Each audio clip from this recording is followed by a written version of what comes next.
States hit hard by Hurricane Helene in late September and Milton earlier this month are trying to return to normal, with power restored to most areas and ongoing debris removal.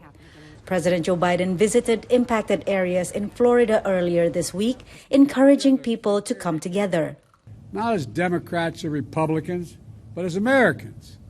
Americans who need help, and Americans who will help you if you were in the same situation. It's hard to separate storm response from the politics that surrounds it. Studies show that voters reward the incumbent's party when the federal government comes through with disaster relief and punish them when it doesn't. Democratic presidential nominee Kamala Harris has been highlighting the Biden administration's efforts. I have spoken with state, local officials, both Republican and Democrat, to let them know we will be with you every step of the way as you recover and rebuild. While her Republican rival Donald Trump has spread misinformation about the federal government's response, claiming that it has avoided Republican areas and it used up relief funding to help illegal immigrants. The federal government, on the other hand, has not done what you're supposed to be doing. In particular, with respect to North Carolina, they've let those people suffer unjustly. The Atlantic hurricane season peaks in the months right before the November election. For decades, officials have built disaster contingencies into their election planning, but now they must also deal with disinformation.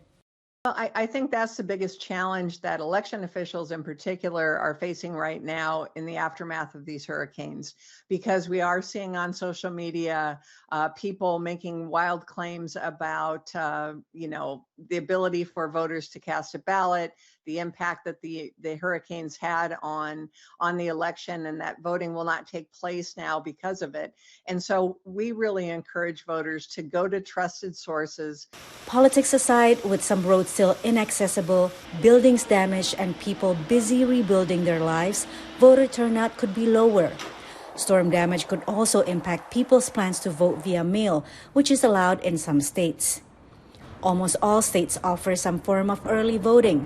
Even without complications from Mother Nature, officials and activists have encouraged people to take that option. It gives you more dates to cast your ballot instead of being beholden to election day only, because no one can really forecast if another major storm will impact our area or another kind of environmental crisis that may belabor our ability to cast our ballots here in Georgia. With the race extremely close in two storm-impacted states, Georgia and North Carolina, officials in some counties have allowed greater flexibility to enable people to vote. Patsy, Widakuswara, VOA News.